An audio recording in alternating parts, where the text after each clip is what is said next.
Hello बच्चों, आप सबका स्वागत है हमारे channel A two V S classes पर। आज हम लोग पढ़ेंगे CBSE board class 10th history chapter 2 nationalism in India. जैसे कि हमने first chapter rise of nationalism in Europe में पढ़ा कि कैसे नॉर्मल पीपल ने इलाइट ग्रुप के खिलाफ अपनी लड़ाई लड़ी, वैसे ही हम इस चैप्टर में पढ़ेंगे कि कैसे इंडियन पीपल ने कॉलोनियल पावर के खिलाफ अपनी लड़ाई लड़ी और महात्मा गांधी जी का क्या योगदान था, कैसे नॉर कॉरपोरेशन मूवमेंट स्टार्ट हुआ और क्यों वह ज़्यादा दिन तक नहीं चला, कैसे सिविल डिसओबीडियंस मूवमेंट स्टार्ट हुआ और उसमें क्या क्या हुआ और किस किस ग्रुप ने पार्टिसिपेट किया। तो चलिए करते हैं शुरू। जैसे कि आप लोग देख रहे हैं, ये फर्स्ट 3 पैराग्राफ में यही लिखा है कि कैसे पीपल्स ने कॉलोनियल पावर के खिलाफ अपनी लड़ाई। As in many other colonies, the growth of modern nationalism is intimately connected to anti-colonial movement. People began discovering their unity in the process of their struggle with colonialism. The sense of being oppressed under colonialism provided a sheer bond that tied many different groups together. But each class and group felt the effect of colonialism differently. Their experiences were varied, and their notion of freedom were not always the same. The Congress under Mahatma Gandhi tried to forge these groups together within one movement, but the unity did not emerge without conflict.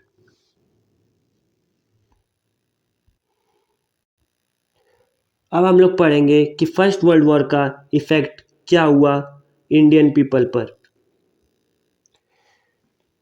First world war ने India का economic और political situation change कर दिया।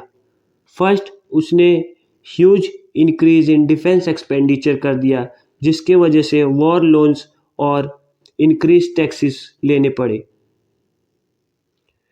Custom duties and income tax introduce हुए। जो price थी सामानों की वह डबल होने लगी वॉर ईयर में बिटवीन 1913 एंड 1918। विलेज के पीपल्स को फोर्स रिक्रूटमेंट करना स्टार्ट कर दिया।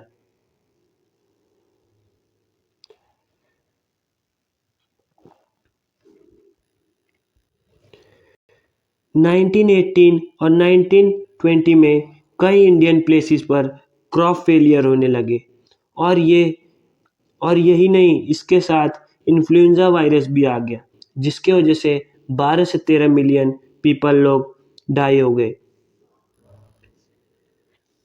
ये फर्स्ट वर्ल्ड वॉर का इफेक्ट बहुत इंपॉर्टेंट क्वेश्चन है, बोर्ड में हर टाइम आता ही है। 3 नंबर या 5 नंबर पर यह आता ही है, तो आप लोग मार्क कर लीजिए क्वेश्चन और उसका answer.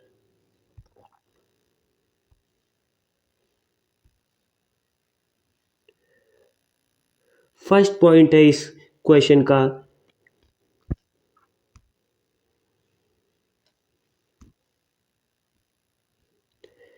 It led to the huge increase in defense expenditure, which was financed by war loans and increased taxes. Custom duties were increased taxes. The first point.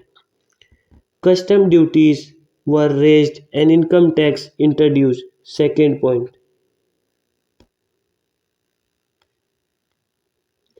Through the war years, prices increased, doubling between 1913 and 1918, leading to extreme hardship for the common people.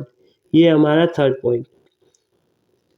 Villages were called upon to supply soldier and forced recruitment in rural areas caused widespread anger.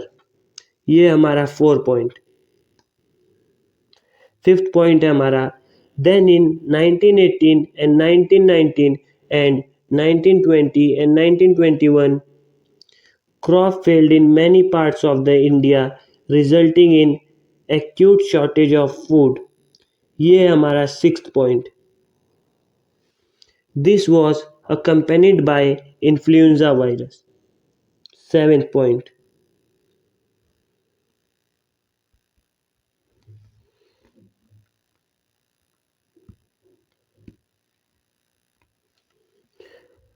8th point हमारा according to census of 1921 12 to 13 million people perished as a result of famine and the epidemic।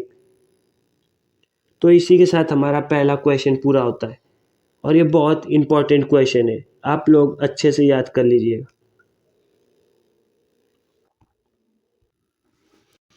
अगला topic है हमारा the idea of satyagraha. Satyagraha introduce by Mahatma Gandhi. Mahatma Gandhi का मानना था कि हम कोई भी युद्ध नॉन वायलेंस और सत्याग्रह से जीत सकते हैं। सत्याग्रह का मेन ऑब्जेक्टिव था द सत्याग्रह का मेन ऑब्जेक्टिव था ट्रूथ का फाइंड करना और नॉन वायलेंस। नेक्स्ट टॉपिक है the idea of Satyagraha.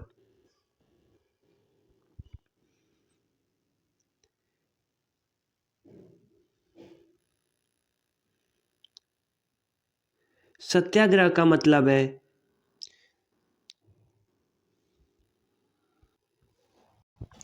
Next topic है हमारा द आइडिया ऑफ सत्याग्रह। सत्याग्रह के दो एलिमेंट हैं, ट्रूथ एंड नॉन वायलेंस। सत्याग्रह का मेन ऑब्जेक्टिव है कि हमें नॉन वायलेंस से किसी भी लड़ाई को जीतना है और हरदम सच्चाई को फॉलो करना है।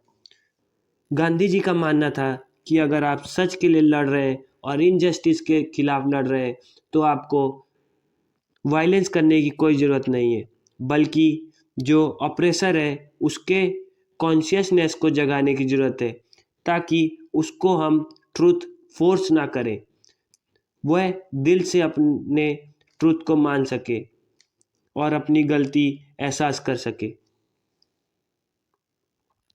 तो चलिए हम पढ़ते हैं बुक में क्या लिखा है। Mahatma Gandhi returned to India in January 1915. As you know, he had come from South Africa where he had successfully fought the racist regime with the novel method of mass agitation, which he called Satyagraha. The idea of Satyagraha emphasized the power of truth and the need to search for truth। इसको आप लोग सब underline कर लीजिए। ये है सत्याग्रह का definition, 1 number में कई बार पूछ लिया जाता है। It suggested that if the cause was true, if the struggle was against injustice, then the physical force was not necessary to fight the oppressor। Without seeking vengeance, or being aggressive, a satyagrahi could win the battle through non-violence। इसमें कहा है कि अगर कोई injustice के खिलाफ लड़ रहा है तो उसको फिजिकल फोर्स का अप्लाई करना ऑपरेसर के खिलाफ नेसेसरी नहीं है, वह बिना अग्रेशन और बिना वायलेंस के जीत सकता है through non violence. This could be done by appealing the consequences of the oppressor. People, including the oppressor, had to persuade to see the truth instead of being forced to accept the truth through the use of violence। Oppressor पे हम लोग truth को force ना करें, बल्कि उसके inner consciousness को जगाएं और उसको दिल से एक्सेप्ट कराएं कि वह गलत कर रहा है इन वेरियस प्लेसेस। जैसे ही महात्मा गांधी इंडिया में आए उन्होंने कई सत्याग्रह मूवमेंट स्टार्ट किए। पहला उन्होंने 1917 में चंपारण बिहार में किया, जहाँ पे उन्होंने पीजेंट्स को इंस्पायर किया और सपोर्ट किया प्लांटेशन सिस्टम के खिलाफ। दूसरा, उन्होंने 1917 में ही खेड़ा में सत्याग्रह किया। जो पीपल क्रॉप फेलियर और प्लेग एपिडेमिक की वजह से इफ़ेक्ट हुए थे उनको सपोर्ट किया। तीसरा, 1918 में महात्मा गांधी अहमदाबाद गए और मिल वर्कर्स को सपोर्ट किया जो कि उनके मालिकों द्वारा ऑप्रेस किए जा रहे थे। तो चलिए हम लोग पढ़ते हैं क्या लिखा है बुक में। After arriving in India, Mahatma Gandhi successfully organise satyagraha movement in various places. In 1917, he traveled to Champaran in Bihar to inspire the peasants to struggle against the oppressive plantation system. Then in 1917, he organized a satyagraha to support the peasants of Kheda district of Gujarat affected by crop failure and a plague epidemic. The peasants of Kheda could not pay the revenue and were demanding that revenue collection be relaxed. In 1918, Mahatma Gandhi went to Ahmedabad to organize a satyagraha movement amongst cotton mill workers. ये है 3 initial सत्याग्रह movement जो गांधी जी ने किए। First, Champaran in Bihar in 1917। दूसरा, 1917 में ही Kheda district of Gujarat. Third, in 1918 Ahmedabad mill workers. ये map work में भी आ जाता है हमें, तो आप मैप वर्क के लिए भी इसको तैयार कर लें। नेक्स्ट टॉपिक है हमारा रॉलेट एक्ट 1919। पहले हम लोग जान लेते हैं रॉलेट एक्ट है क्या, फिर उसके बाद हम लोग बुक पढ़ते हैं। रॉलेट एक्ट एक ऐसा एक्ट था जिसने ब्रिटिश गवर्नमेंट को इनॉमरस पावर दे दी कि वह किसी भी इंडियन को पॉलिटिकल एक्टिविटीज़ में गिरफ्तार कर 2 साल तक जेल में बिना किसी ट्रायल के रख सकते हैं। ये एक्ट इंपीरियल लेजिस्लेटिव काउंसिल के थ्रू पास कराया गया। ये एक्ट 1919 में प्रपोज किया गया। इस एक्ट को इंडियन मेंबर ने अपोज किया, पर बिना उनकी माने इस एक्ट को हरीडली पास कर दिया गया ताकि इंडियंस को पॉलिटिकल एक्टिविटीज़ करने से रोका जा सके। इस महात्मा गांधी ने नॉन वायलेंट मूवमेंट लाने का सोचा और इसकी स्टार्टिंग 6 अप्रैल 1919 की हड़ताल के साथ हुई। तो चलिए मार लेते हैं बुक पर नज़र क्या लिखा है। Gandhi ji in 1919 decided to launch a nationwide satyagraha against the proposed Rowlatt Act 1919. This act been hurriedly passed through the Imperial Legislative Council despite the united opposition of the Indian members. It gave the government enormous power to repress political activities and allowed detention of political prisoners without trial for 2 years. Mahatma Gandhi wanted non-violent civil disobedience against such unjust laws, which could start with Hartal on 6 April. Rallies were organized in various cities, workers went on strikes, railway workshops and shops closed down. Alarmed by the popular upsurge and scared that lines of communication such as railway and telegraph would be disrupted, the British administration decided to clamp down on nationalists.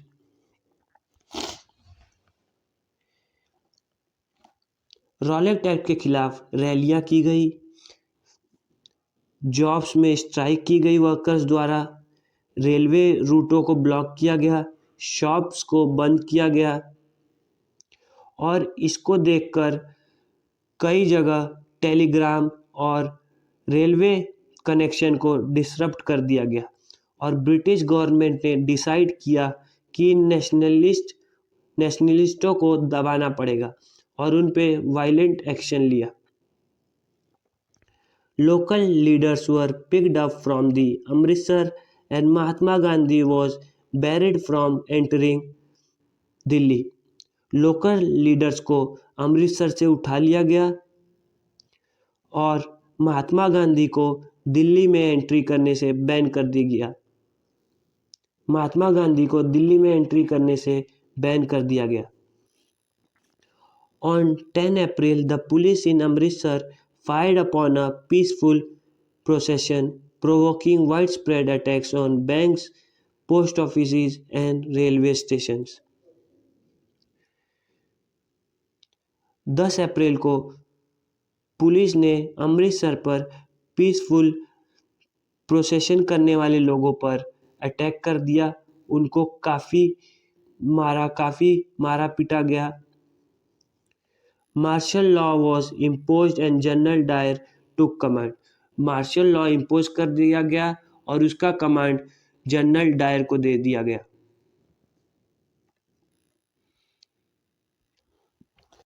अब हम लोग पढ़ने जा रहे हैं infamous Jallianwala Bagh incident के बारे में।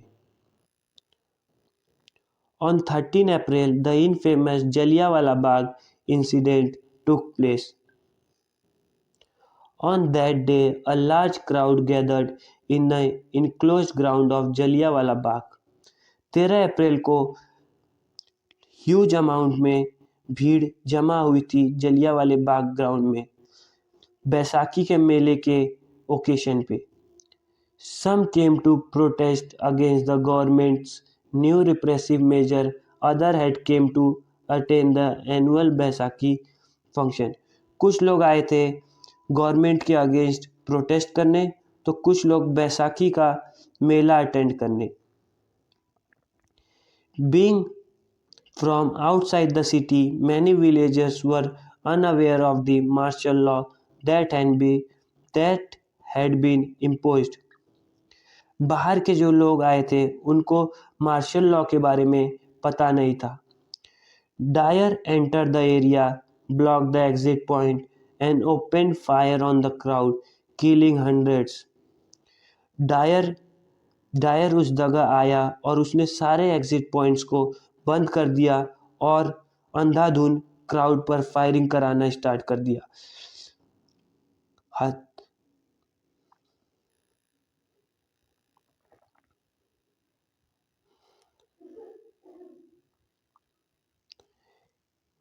His object, as he declared later, was to produce a moral effect, to create in the mind of Satyagrahi a feeling of terror and awe. Dyer का मेन ऑब्जेक्टिव था कि वह सत्याग्रहियों के दिमाग में फियर और terror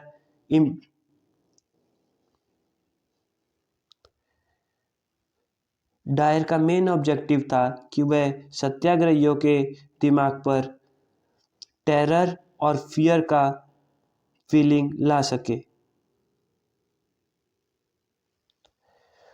Dyer main objective was भय का फीलिंग ला सके।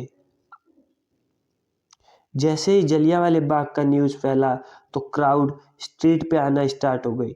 स्ट्राइक्स होने लगी, पुलिस और नॉर्मल पीपल के बीच अटैक होने लगे, गवर्नमेंट बिल्डिंग्स पर अटैक होने लगे। गवर्नमेंट ने इस पर बहुत ब्रूटल रिस्पॉन्स किया और लोगों को ह्यूमिलिएट और टेरराइज करना स्टार्ट कर दिया। सत्याग्रहियों को फोर्स किया गया कि वो अपनी ज़मीन पर नाक रगड़ें और क्रॉल करें, साहब्स को सल्यूट मारे और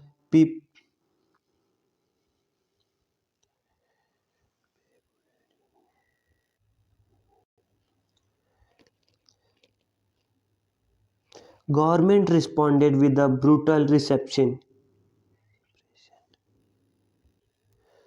गवर्नमेंट ने इसका बहुत ब्रूटल रिस्पॉन्स किया, लोगों को ह्यूमिलिएट करना और टेरराइज करना स्टार्ट कर दिया। सत्याग्रहियों को जमीन पर रेंगाना और उनको नाक रगड़ने पर मजबूर कर दिया।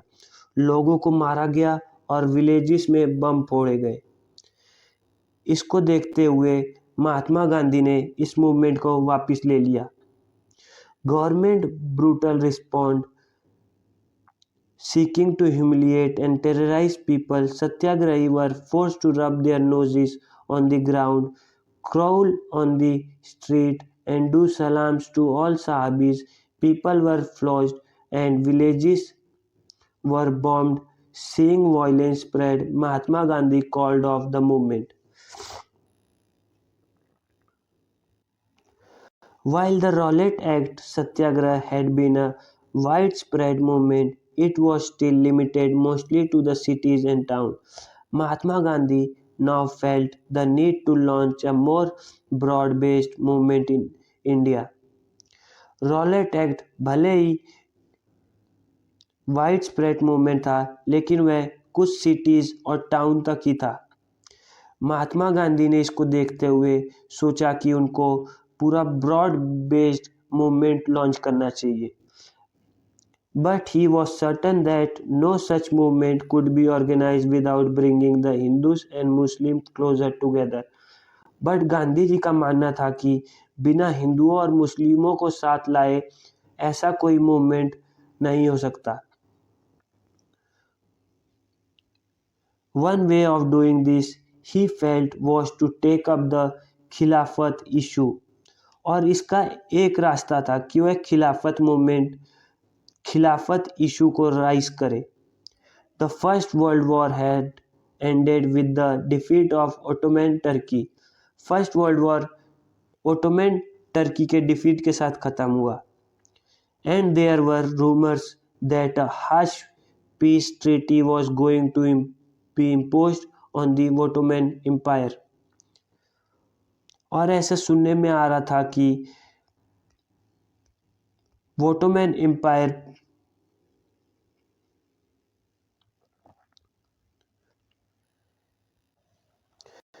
while the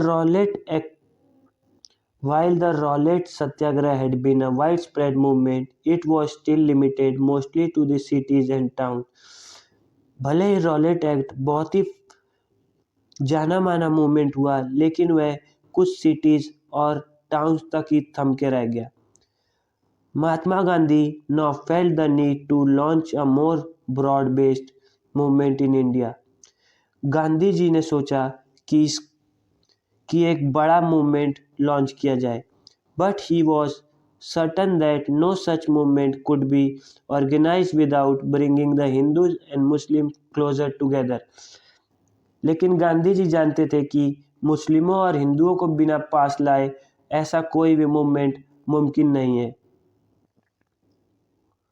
One way of doing this, he felt, was to take up the खिलाफत मूवमेंट। गांधी जी को एक रास्ता नजर आया कि वह खिलाफत इशू को रेस कर सकते हैं। The first world war had ended with the defeat of Ottoman Turkey.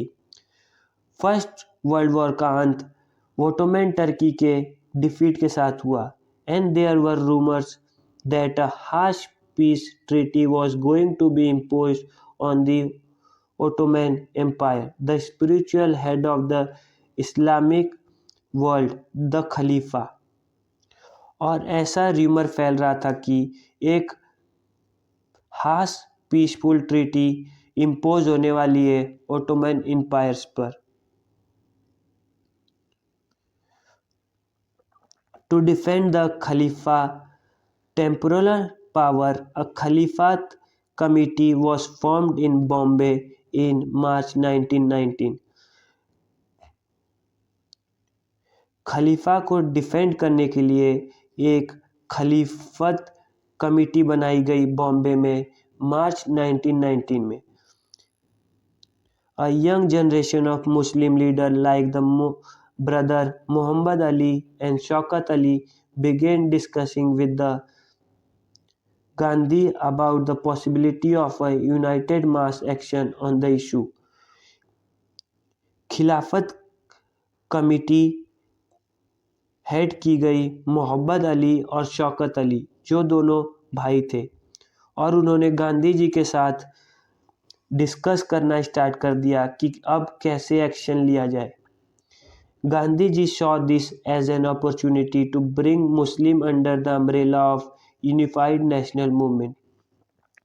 Gandhi ने इसको एक अपॉर्चुनिटी के जैसे देखा कि मुस्लिमों और हिंदुओं को एक छाते के नीचे ला सके.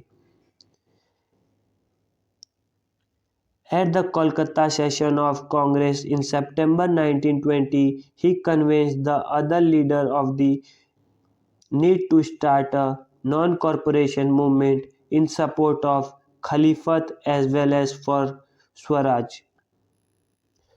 उन्होंने गांधी जी ने कलकत्ता सेशन में कांग्रेस के बाकी लीडर्स को इन्फ्लुएंस किया कि हम लोग अब एक नॉन कॉरपोरेशन मूवमेंट खिलाफत मूवमेंट के साथ लॉन्च करते हैं.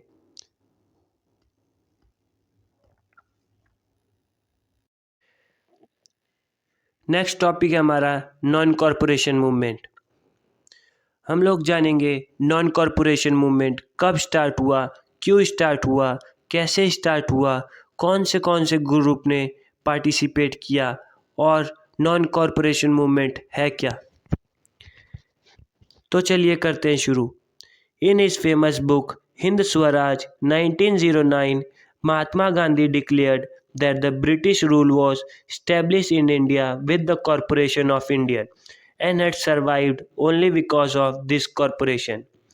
गांधी जी ने अपनी फेमस बुक हिंद स्वराज में लिखा कि ब्रिटिशर्स का रूल इंडिया में इसीलिए हो पाया क्योंकि इंडियन ने उनको कॉरपोरेट किया, और अभी तक वो इसलिए सरवाइव कर रहे हैं क्योंकि अभी तक इंडियंस उनका कॉरपोरेट कर रहे हैं. और अगर हम ये कॉरपोरेशन रोक दें तो अभी वो लोग ख़त्म हो जाएंगे. If Indians refuse to corporate, British rule in India could collapse within a year and swaraj would केम.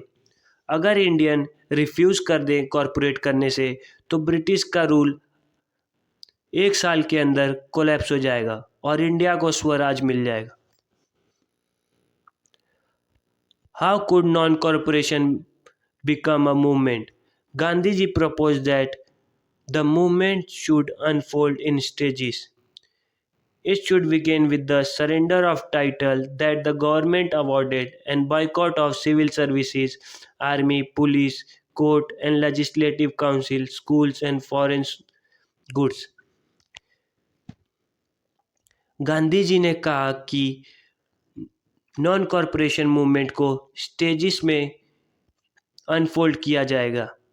पहले टाइटल्स और अवार्ड जो गवर्नमेंट ने दिया है वो वापस किया जाएगा. फिर बाइकआउट किया जाएगा सिविल सर्विसेज को, आर्मी को, पुलिस को, कोर्ट को, लेजिस्लेटिव काउंसिल, स्कूल और फॉरेन गुड को. Then in case of government use repression, a full civil disobedience campaign would be launched. अगर गवर्नमेंट ने दबाने की कोशिश की तो full civil disobedience campaign launch कर दिया जाएगा. Through the summer of 1920, Mahatma Gandhi and Shaukat Ali toured extensively, mobilizing popular support for the movement.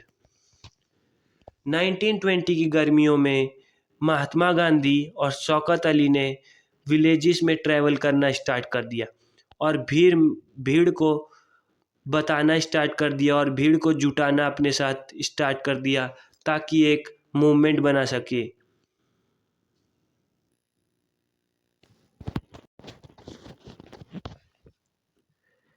Many within the Congress were, however, concerned about the proposal.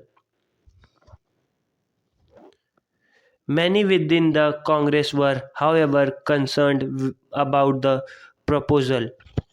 They were reluctant to boycott the council election schedule for November 1920, and they feared that the movement might lead to a popular violence.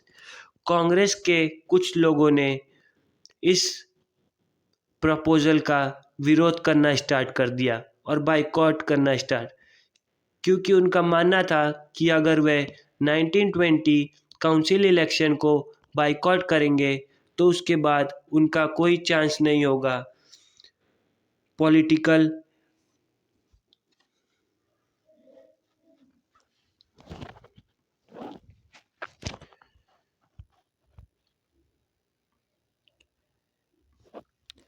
Many within the Congress were however concerned about the proposal. Congress के कुछ लोग इस proposal को लेकर concern थे. They were reluctant to boycott the council election scheduled for November 1920. ये नेता लोग काउंसिल इलेक्शन नवंबर 1920 को बाइकॉट करने से मना कर रहे थे. And they were feared that movement might lead to popular violence. और उनका मानना था कि ये मूवमेंट एक बड़े वायलेंस के तरफ बढ़ सकता है. In the month between September and December, there were a intense tussle between the Congress. सितंबर और दिसंबर के महीने के बीच कांग्रेस के नेताओं के बीच में एक टसल चली. For a while there seemed to meeting point between the supporters and opponents of the movement.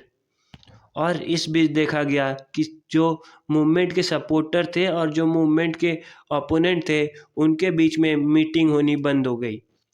Finally, at the Congress session at Nagpur in December 1920, a compromise was worked out and non-corporation program was adopted. आखिर में कांग्रेस के session Nagpur दिसंबर 1920 में एक compromise काम कर गया और ये नॉन कॉरपोरेशन प्रोग्राम अडॉप्ट कर लिया गया.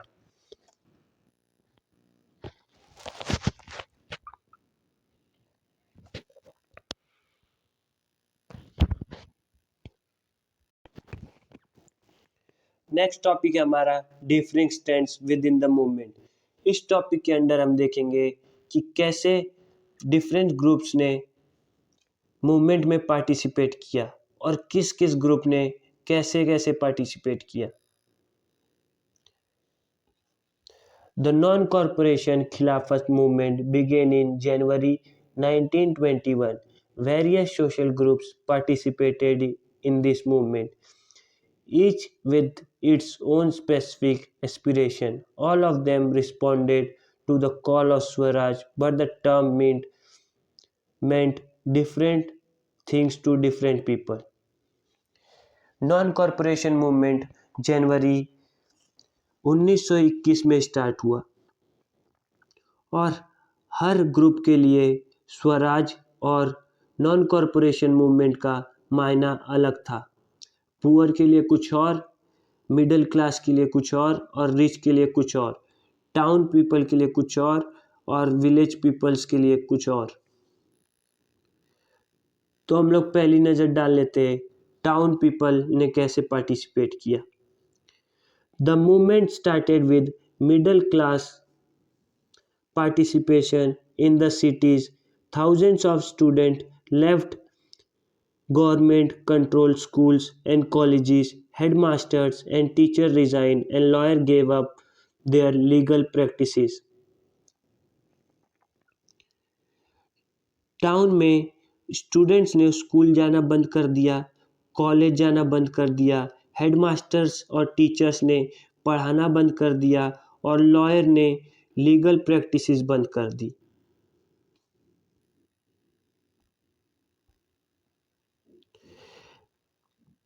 The council elections were boycotted in most provinces except Madras, where the Justice Party, the party of non-Brahmin, felt that entering the council was one way of gaining some power, something that usually only Brahmins had access to.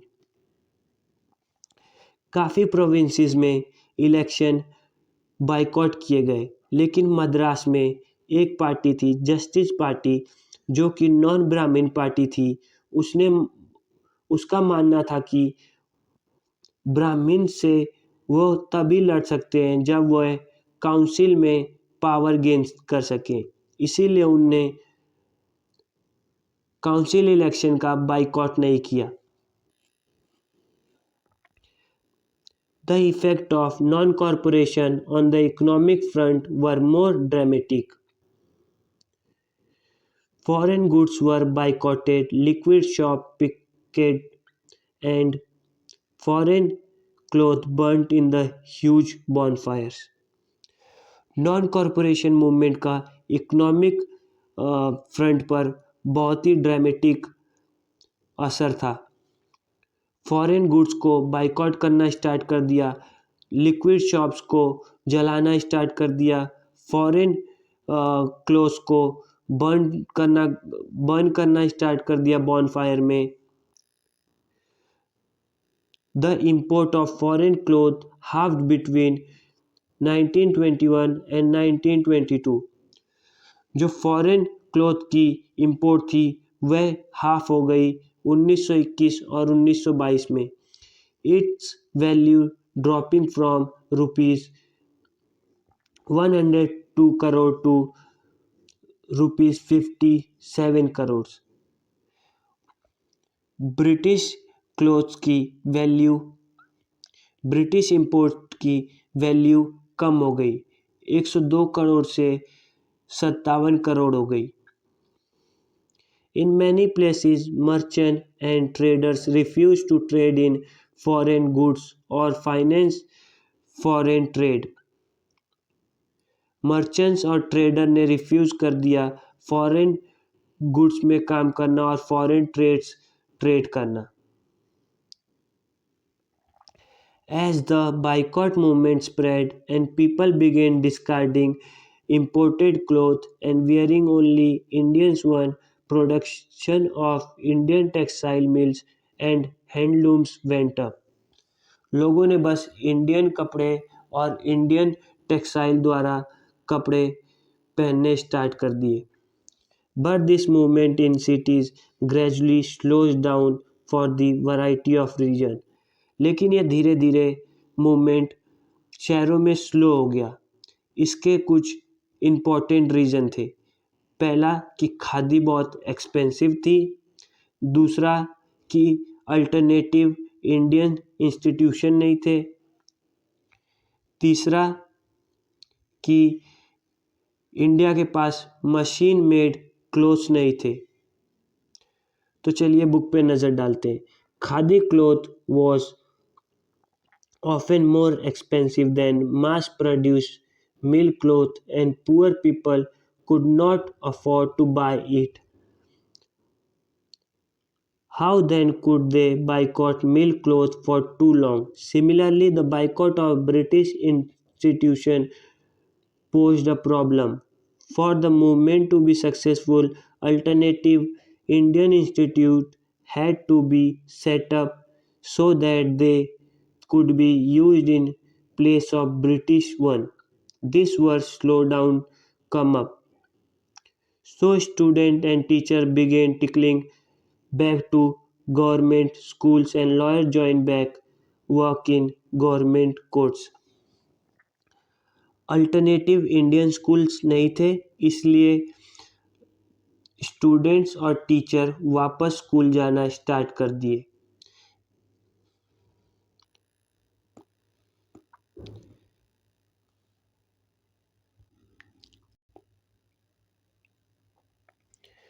Next topic है rebellion in the country side. अब हम लोग जानेंगे कि गाँवों में इस movement में कैसे लोगों ने पार्टिसिपेट किया। From the cities the non cooperation movement spread to countryside. It drew into its fold that struggles of peasants and tribals were developing in different parts of India in the year after the war. In Awadh, peasants were led by Baba Ramchandra, a sannyasi who had earlier been to Fiji as an indentured labor. Awadh में एक peasant Awadh में peasants को बाबा रामचंद्रा ने late किया, जो कि एक सन्यासी थे और वो इंचेड इन इंडेंटेड इन्वेंचेड लेबर की तरह काम कर चुके थे फिजी में.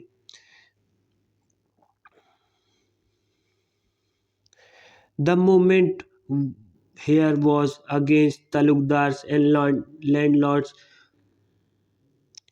The movement here was against talukdars and landlords who demanded from peasants exorbitantly high rents and a variety of other cesses.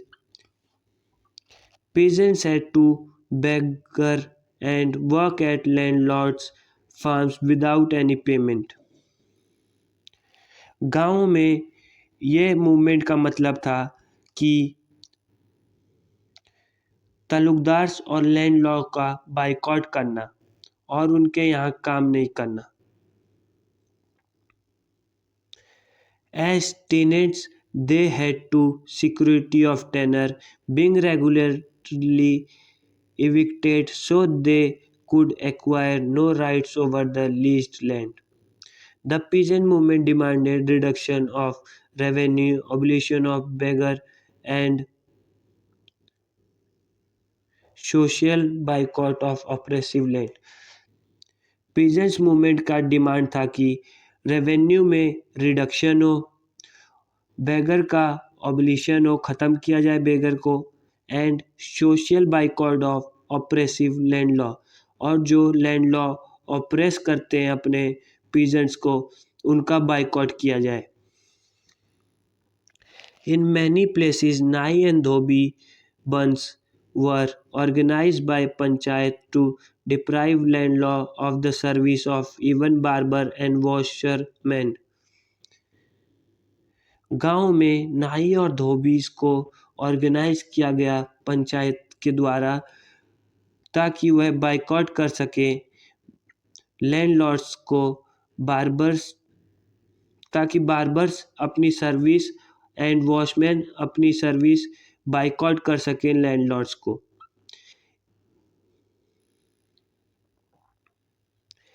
In Jan 1920, Jawaharlal Nehru began going around the villages in Awadh, talking to the villagers and trying to understand their grievances. 1920 में जवाहरलाल नेहरू ने गांव में जाना start कर दिया अवध के. उन्होंने villagers के साथ बातें की और उनकी तकलीफ जानने की कोशिश की. By October, the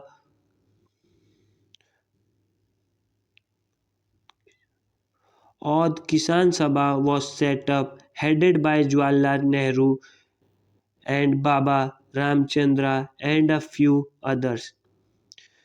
अक्टूबर में एक सभा बनाई गई जिसका नाम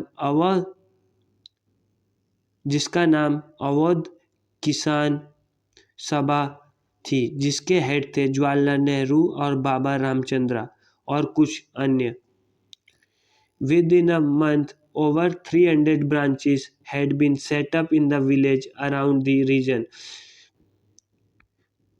कुछ महीने के अंदर 300 ब्रांचेस सेटअप कर दी गई विलेज में.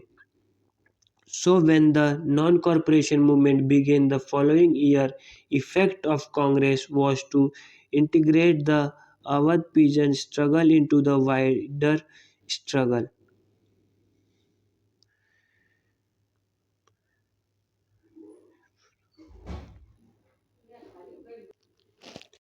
The peasant movements, however, developed in forms that the Congress leadership was unhappy with. Peasant movement की वजह से कांग्रेस अनहैप्पी थी क्योंकि कई जगह वायलेंस होने लगी और ये मूवमेंट नॉन वायलेंस पे बेस्ड था. As the movement spread in 1920, the houses of talukdar and merchants were attacked, bazaar were looted, and grains hoard were taken. 1921 में तालुकदारों के घरों पर अटैक होने लगे और मर्चेंट्स के घर पर अटैक होने लगे। बाजार में लूट मचने लगी। ग्रेन्स को चुराना स्टार्ट हो गया। In many places, local leader told peasants that Gandhiji had decided that no tax were to be paid and land was to be redistributed among the people. और कुछ लोकल लीडर्स ने कहना start कर दिया कि गांधी जी ने कह दिया है कि कोई टैक्स नहीं देगा और लैंड की रीडिस्ट्रीब्यूशन होगी गरीबों के बीच में। The name of the Mahatma was being evoked to sanction all action and aspiration.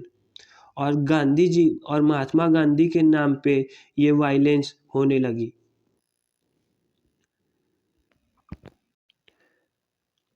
अब जानते हैं कि ट्राइबल पीजेंट्स ने इस मूवमेंट में कैसे पार्टिसिपेट किया। Peasants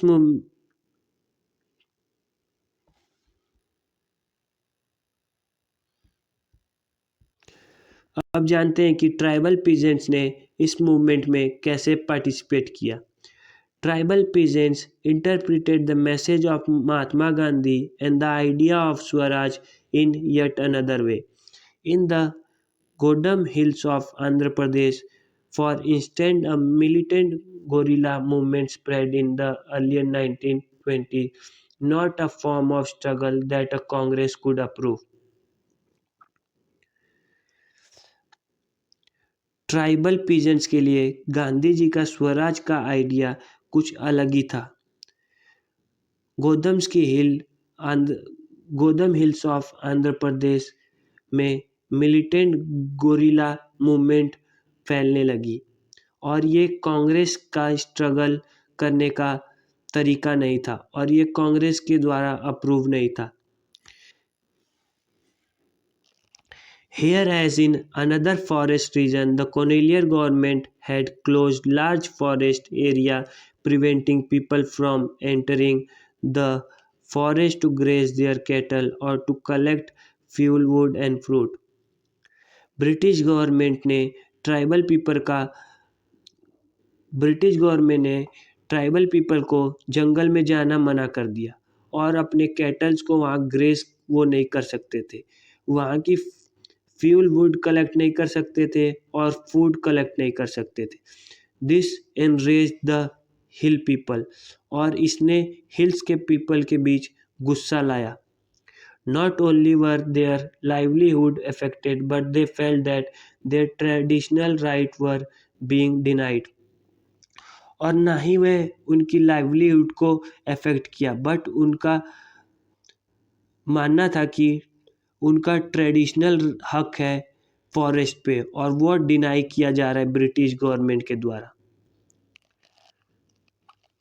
When the government began forcing them to contribute beggar for the road building, the hill people revolted. जब गवर्नमेंट ने उनसे रोड बिल्डिंग के लिए बेगर कंट्रीब्यूट करने के लिए बोला तो हिल के पीपल ने रिवॉल्ट करना स्टार्ट कर दिया।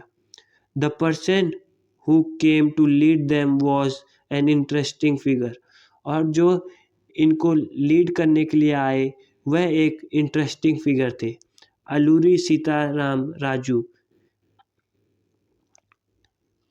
That he had a variety of special power. He could make correct astrological prediction and heal people. और वहाँ के पीपल्स का मानना था कि अलूरी सीताराम राजू एक स्पेशल पावर रखते हैं। वो एस्ट्रोलॉजी प्रिडिक्ट करते हैं करेक्टली, लोगों को हील कर सकते हैं and he could survive even the bullet shot और वो ब्रिटिशर्स की गोलियों से भी बच सकते हैं और उनको गोलियों से कुछ नहीं होगा। Captivated by Raju, the rebels proclaimed that he was an incarnation of the god. और ऐसा माना जाता था कि राजू गॉड के ऐसा माना जाता था कि राजू गॉड के इनकार्सेशन है। ऐसा माना जाता था कि राजू गॉड के पार्ट हैं। Raju talked of greatness of Mahatma Gandhi, said he was inspired by non-corporation movement and persuaded people to wear khadi and give up drinking. But at the same time, he asserted that India could be liberated only by the use of force, not non-violence. Alluri Sitaram Raju Gandhi ji के follower थे और गांधी जी को वो बहुत मानते थे और गांधी जी की फिलॉसफी उन्होंने सारे ट्राइबल पीजेंट्स के बीच फैलाई, लेकिन वह गांधी जी की एक सोच से डिफर करते थे। वह सोच थी नॉन वायलेंस का। राजू का मानना था कि हम लोग लड़ाई तभी जीत सकते हैं जब वायलेंट करें और लड़ाई को वायलेंट के थ्रू ही जीत सका जाता है और लड़ाई को वायलेंस के थ्रू ही जीत सकते हैं। The Gudem rebels attacked police station, attempted to kill British officials, and carried on guerrilla warfare for achieving Swaraj.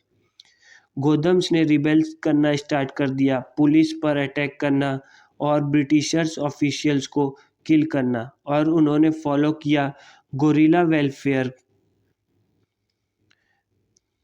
Raju was captured and executed in 1924 and over time became a folk hero. Raju को britisher ने 1924 में पकड़ लिया और उनको मार दिया।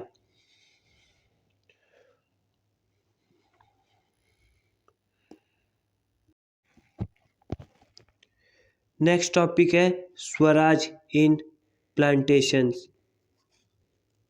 Workers too had their own understanding of Mahatma Gandhi and the notion of Swaraj.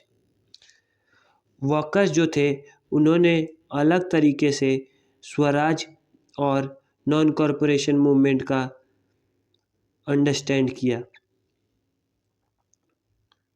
For plantation workers in Assam, freedom meant the right to move freely in and out of the confined space which they were enclosed, and it meant retaining a link with the village from which they had come. Assam के plantation workers का freedom का मायना ये था कि वह एक कन्फाइंडेड area पे ना रहें, वह अपने घर आ और जा सके। लेकिन ब्रिटिशर्स ने इमिग्रेशन एक्ट ऑफ 1859 से ये बना दिया था कि वर्कर्स को एक कन्फाइंड एरिया में ही रहना पड़ेगा और वह वहाँ से जा नहीं सकते। Under the Inland Immigration Act of 1859, plantation workers were not permitted to leave the tea garden without permission, and in fact they were rarely given such permission. When they heard of non-corporation movement, thousands of workers defied the authority, left the plantation and headed home. जब in workers ने non cooperation movement के बारे में सुना तो उन्होंने fields छोड़कर घर आना स्टार्ट कर दिया। They believe that Gandhi Raj was coming and everyone would be given land in their own village. और उनका मानना था कि गांधी राज आने वाला है और सबको अपना अपना लैंड अपने अपने विलेज में मिलेगा। They however never reach their destination, लेकिन वह कभी अपने डेस्टिनेशन और गांव तक नहीं पहुंच पाए। Stranded on the way by railway and steamer strike, they were caught by the police and brutally beaten up. बीच रास्ते में उनको पुलिस ने पकड़ लिया और बहुत बुरी तरह से मारा। The vision of this movement The vision of these movements were not defined by Congress program. They interpreted term Swaraj in their way.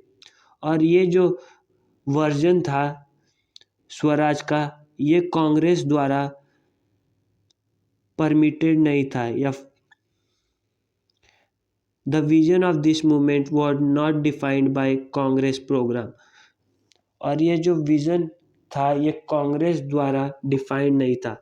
They interpreted the term swaraj in their own way, और workers ने Swaraj term को अपने वे में interpret किया, imagining it to be a time when all suffering and all troubles would be over।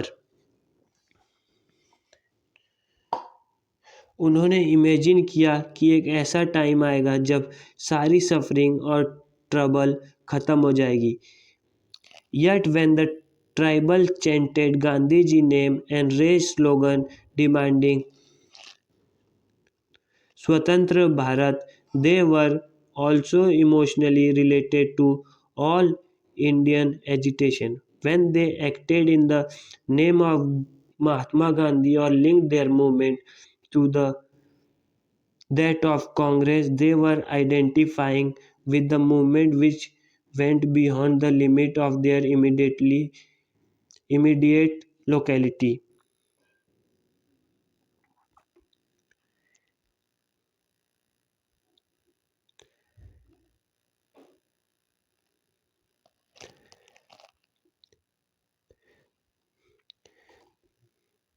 Gandhiji was forced at Chauri Chaura in Gorakhpur. A peaceful demonstration in a bazaar turned into a violent clash with the police. Hearing of the incident, Mahatma Gandhi called a halt to the non-cooperation movement. Chauri Chaura के violence incident को देखकर गांधी जी ने non cooperation movement को halt पे रखने का फैसला लिया। तो आज का लेक्चर हम लोग यहीं ख़त्म करते हैं। बाकी के टॉपिक हम लोग अगले लेक्चर में कंप्लीट करेंगे। तो होप आपको वीडियो पसंद आई होगी। वीडियो को लाइक, चैनल को सब्सक्राइब और दोस्तों में शेयर करें।